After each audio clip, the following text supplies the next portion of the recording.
everybody. I think I'm the last thing between you and freedom. And so let's try, and I'm going to take a little bit of a different approach. I'm the CEO and founder of Reciprocare Jobs, and I'm going to tell you my origin story, sort of the early, my business has been live, platform has been live for less than a year, so I'm going to take you through just the beginning of that journey and what the ups and downs were and how I coped with them, and see if it resonates. So America is aging, yet there's a national shortage of caregivers.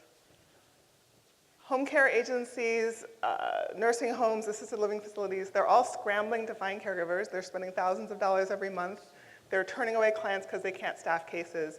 77% of home care agencies report caregiver shortages as the biggest threat to the growth of their business.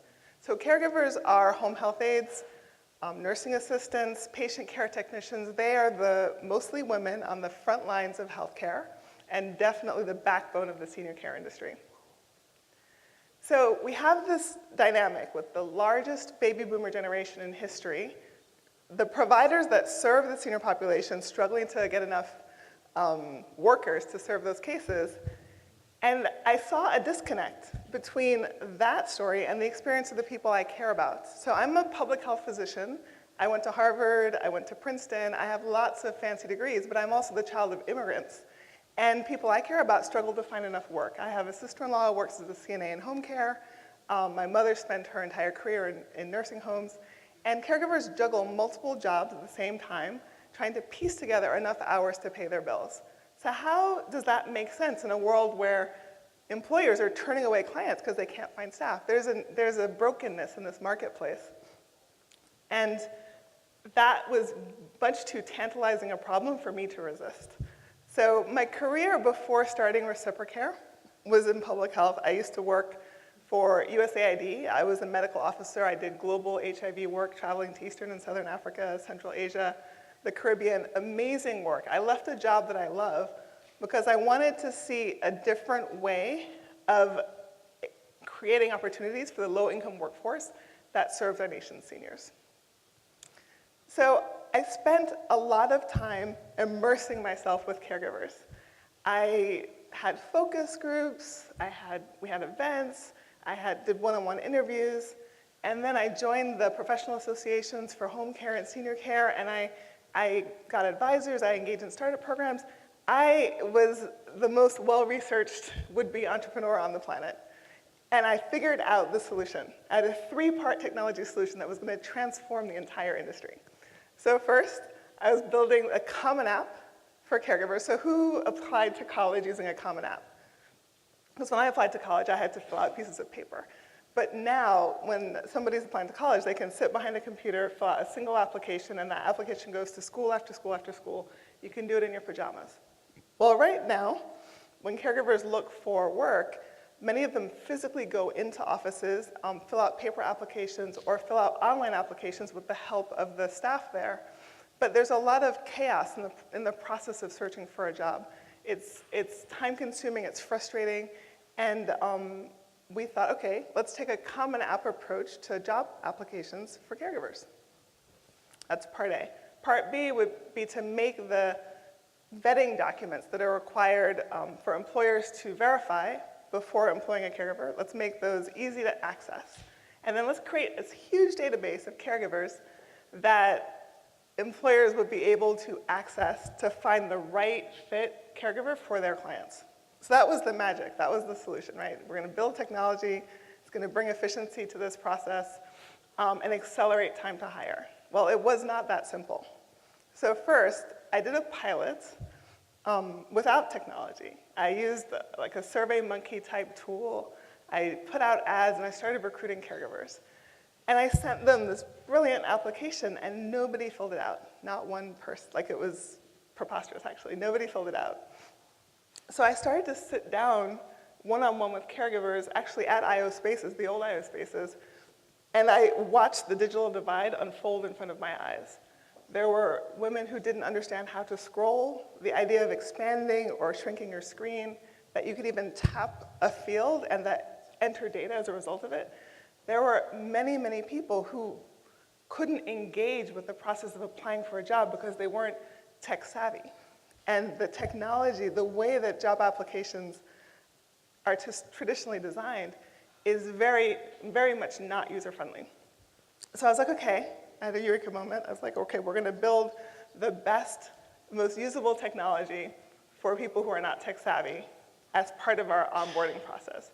Because every one of the people who couldn't figure out how to use their phone was communicating with their brother in their home country using WhatsApp. So technology can be built to meet the needs of anybody. So then I had to find someone to build the technology, right? I'm not a technologist. And so I found, I vetted several firms, and I found one that had a good reputation. I gave them my savings, my personal savings. And you're already smiling because you probably know where the story is going. My hard-earned savings. And if it was a dating relationship, it would be called ghosting, right? Where suddenly no one's answering your emails, they won't return your calls. It's like, it was amazing. The work slowed to a standstill, and my money was gone. And I was like, okay, that almost broke me, but I was like, okay, no, I have this code. I'm gonna take this code and give it to another developer, and they're gonna keep running with it. So I went to 7 different development shops, and all of them were like, you have to throw it away and start over.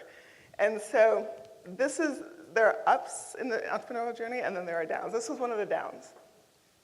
But the amazing thing that came out of this was that I found a development shop, a software engineering firm, that had a system of teaching non-technical CEOs how to be CEOs of tech companies.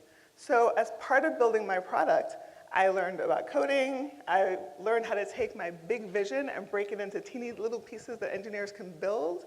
I learned how to manage developers, how to manage product. I came out with an almost finished product and as a completely different CEO of a technical company. So this is one of the highs. I was on fire. And so I actually let go of the development firm because I was so amazing that I hired my own developers that I managed directly. So it was completely transformative. So now we finished the product, and I've lost, 6 to 8 months to all the nonsense, but we're ready to go, right? We're going live. People are gonna get on the platform, it's gonna be magical. We went live with my first customer towards the end of last year, and it was really heady. We even like took pictures when we got the first check. It was very, very exciting time. But I was building a marketplace. So a marketplace, think of Uber or Lyft. If there aren't enough passengers, then the drivers will get irritated. If there are not enough drivers, passengers will wait a long time, right? So in our marketplace, we have caregivers on the one side looking for work, and then you have employers and jobs on the other side. And what I did a really good job of, I think because of my healthcare background, was money to find caregivers. Like, yeah, success. But the part of my team that was recruiting caregivers wasn't keeping up. And so we had a traditional marketplace challenge. And what we learned from that, and what we should have known beforehand, is that when building a marketplace, you actually have to build one side of your marketplace way up before you turn on the other side of your marketplace. So that is our new strategy. We are laser focused on recruiting caregivers. You want to guess what percentage of caregivers in Montgomery County in this region are Black? Just a wild guess. Yeah, who said 80? That literally, there was a report commissioned by PHI that came out 2 or 3 weeks ago that documented that 80%. Now, in this region, that 80% actually is the diaspora. It's women from Cameroon, Ghana, Zimbabwe, Nigeria, Ethiopia. These are the women on the front lines of caregiving in our region. And these are the women who are struggling with underemployment and juggling multiple jobs. So my ask to you as a group is to work with me to share my platform with this community of caregivers. Every person I've talked to so far is like, oh, I know my auntie this, I have a couple of caregivers here and there. Like, everybody knows some caregivers.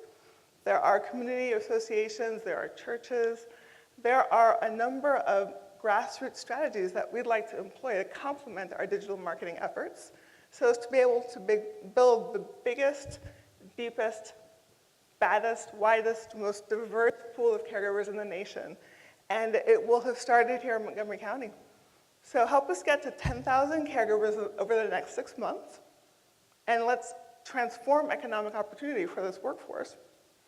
Every additional hour of work that a caregiver does is more money in her pocket, but every additional hour of work that a caregiver does is more care delivered. So we could literally expand the capacity of this industry to serve seniors by creating more, making it easier. So join me in making it easier and faster for the women who do caregiving in our country to achieve economic stability.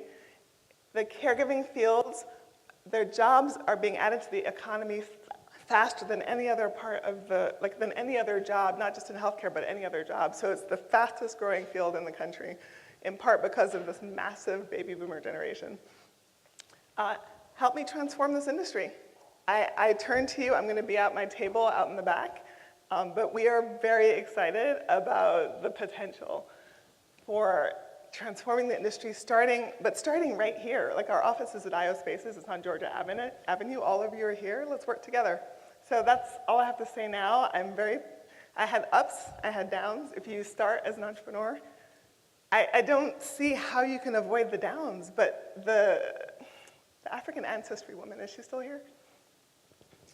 What she was saying when she was talking about these entrepreneurial traits that she has, I would say that mine is resilience, like being able to keep, or perseverance as well, being able to keep going despite the ups and downs.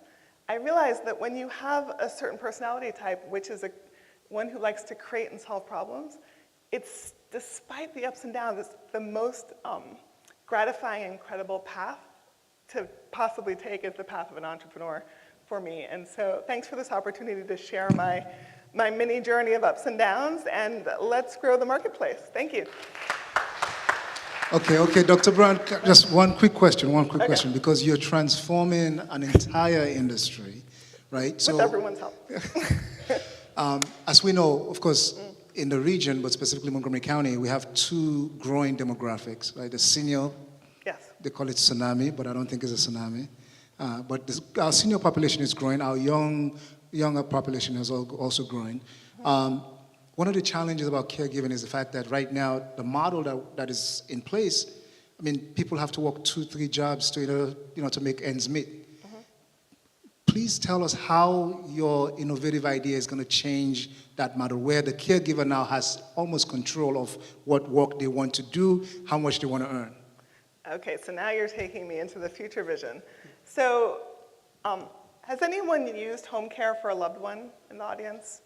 Like, okay. Did you need that caregiver for 40 hours a week? Most people don't. Most people are getting help in between, like, okay, I'm gonna be at work, and if you come while I'm at work, then my sister's gonna come from 6 to 9, and then I'll be there at 10, and then, but on Friday, I'm off, so I don't need you. Like, it's a constant, with home care, there's a constant reshuffling of hours and needs. If a patient dies, the next day, you are literally out of work. You don't get paid. If a patient is hospitalized, you are out of work. Home care is constantly fluctuating and shifting and changing. And one of the challenges is that the hours are so bizarre that it's very hard for a single employer to have enough work, enough diversity of work to mix and match schedules to be able to fully employ their caregivers. Hence this mixing and matching across multiple employers where caregivers have multiple jobs. So it's very different in facilities. So in nursing homes, assisted living facilities, there are 3 shifts, there are 8 hours, and there's PRN opportunities. So it's much easier to have a stable schedule when working in nursing homes or assisted living facilities or hospitals. But in home care, it's quite difficult. So what I want to do with Reciprocare is actually put the power in the caregiver's hands by making, this is the future, by making the experience transparent, right? So when you apply for a job, you can actually know from your peers whether or not this place is a good place to work, whether or not they tend to have enough work for you to be able to stay. You'll get to learn about the reputation of that company, how long they take to respond, even in the process of applying for a job. Like, I want to give job choice to caregivers so that when you are choosing a job, you're choosing it with your eyes wide open about what that experience might be like. And if your patient should die, if you should suddenly not have enough hours, I want you to be able to come on to Reciprocare and find that other job and find it fast, because we are really focused on accelerating time to hire. There's no solution that we can come up with to the disconnected needs of families. Very few families will need 40 hours of care. That's just the way it is. And so very few caregivers, when they work for a single agency, will get that much work. But a caregiver is still powerful. This workforce is literally a scarcity, but the workforce isn't powerful. Like, there should literally, like, caregivers should be dictating exactly what they want in every context. But they're not. So I want to provide the information that creates the transparency that enables caregivers to make informed choices at the time that they're looking for work. My platform doesn't do this yet, but it will. Can we please give her a big hand, because we're talking about how do people maximize their full talent and potential, even within an industry that they love to be in. And so that's what you're building, and we thank you for that, and we appreciate all what you're doing. Thank you so much, Dr. Brown.